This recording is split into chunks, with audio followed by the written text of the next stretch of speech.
Disney Big Hero 6. Adapted by Alexandra Lazar, illustrated by the Disney Book Art Team.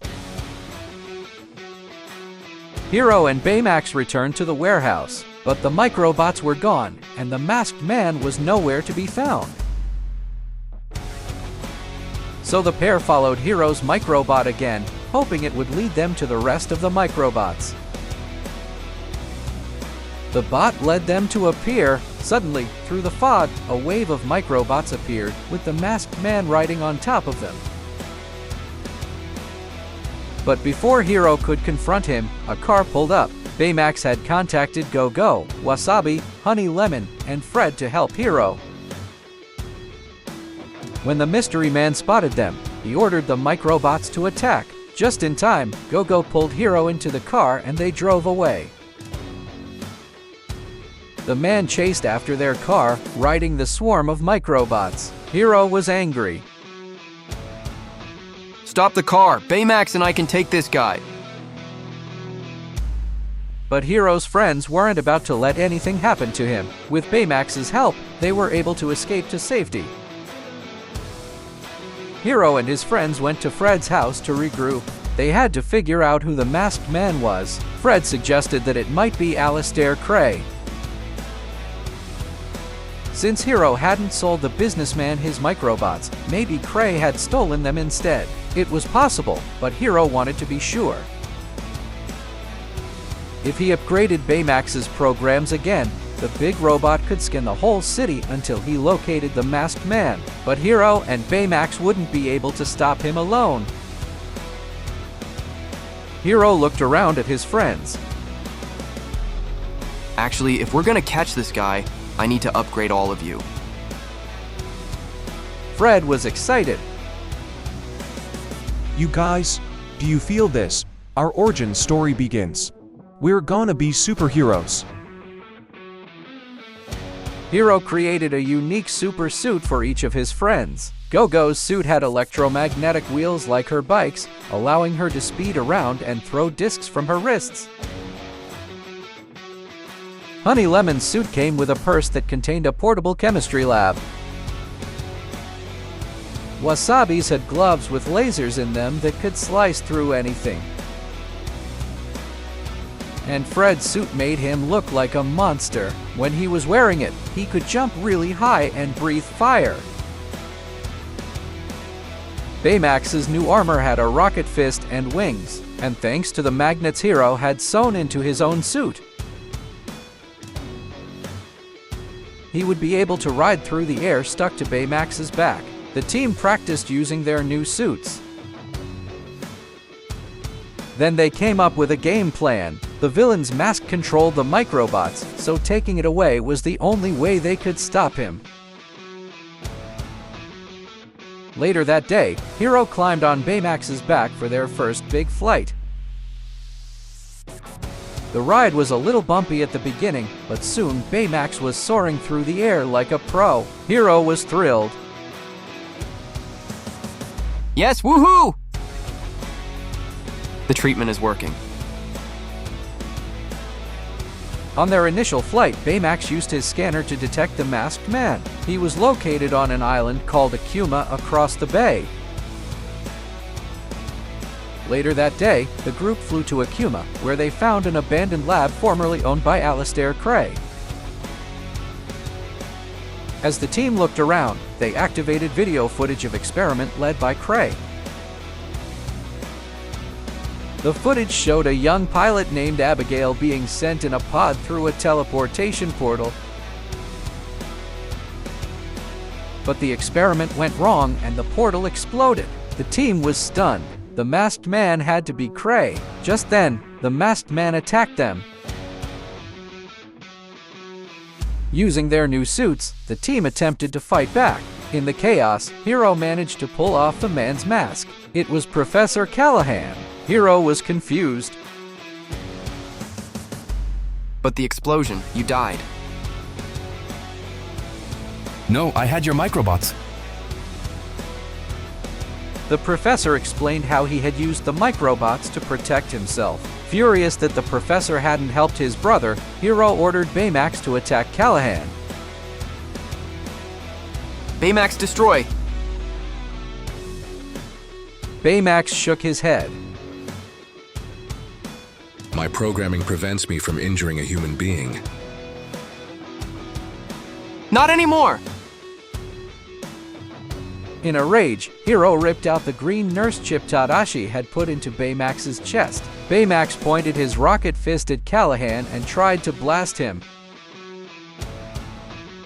But Hiro's friend stopped the big robot, allowing Callahan to escape. Angry and frustrated, Hiro flew off in Baymax. Back at home, Hiro wanted to go after Callahan and get revenge, but Baymax didn't want to hurt anyone. That was not why Tadashi had created him. He showed Hiro a video of his brother. Tadashi is here. The video showed Tadashi trying again and again to get Baymax to activate. When he finally did, Tadashi was overjoyed. You're gonna help so many people, buddy. So many. As Hiro watched the video, his anger began to fade. Tadashi had wanted to help people, not hurt them. He would have been disappointed if Hiro used his invention to harm someone. Just then, Hiro's friends arrived with something Hiro needed to see. Go played video footage that showed Callahan yelling at Cray after the failed portal experiment. Callahan wanted to use the microbots to punish Cray for the loss of his daughter. Fred was shocked. This is a revenge story. Hiro looked at his friends. So what are we waiting for? The group rushed to Cray's new company headquarters to find him addressing an audience. Suddenly, Callahan appeared. You took everything from me when you sent Abigail into that machine. Now I'm taking everything from you. At Callahan's command, the microbots reassembled the remaining parts of the portal from the lab. Cray's new building started to get sucked into the open portal. Somehow Hiro and the team had to stop Callahan. Then Hiro got an idea. Go for the mask! Without it, Callahan wouldn't be able to control the microbots. Together, the team tried to stop Callahan, but he was too strong. Hiro realized they needed a new plan. Forget the mask. Take out the bots. They'll get sucked up into the portal. Using their super suits, the team chipped away at the columns of microbots. One by one, the bots got sucked into the portal, and without them, Callahan was finally defeated. But the danger wasn't over yet. The portal was still open. It started to break apart. Hiro had to get his friends to safety. We need to get out of here now. The team turned to run when, suddenly, Baymax noticed something. He pointed at the portal. My sensor is detecting signs of life coming from there. It was Callahan's daughter. She was still alive. Hiro jumped onto Baymax's back and they flew into the portal to save Abigail. Dodging the swirling debris, they sped through the vortex until they found her 75 still in her pod, unconscious. Hiro grabbed Abigail's pod, but suddenly, a large chunk of concrete hit Baymax, damaging his armor. Without it, Baymax couldn't fly. But he could still save Hiro and Abigail by using his rocket fist to propel them through the portal before it closed. He turned to Hiro. I cannot deactivate until you say you are satisfied with your care. Hiro shook his head. Please, no, I can't lose you too. Hiro, I will always be with you. Tearfully, Hiro hugged his best friend goodbye. I'm satisfied with my care.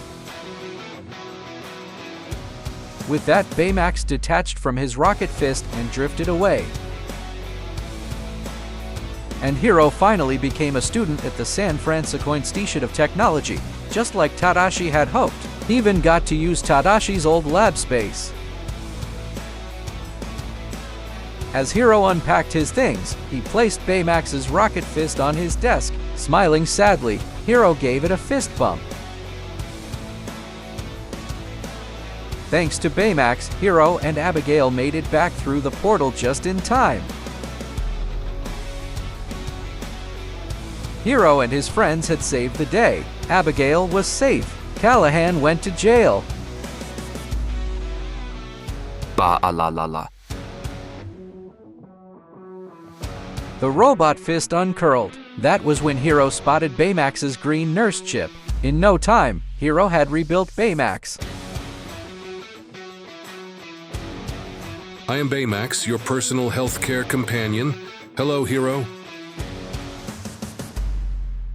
Hiro, Go-Go, Wasabi, Honey Lemon, Fred, and Baymax were heroes. If another danger ever threatened San Fransokyo, they would be ready.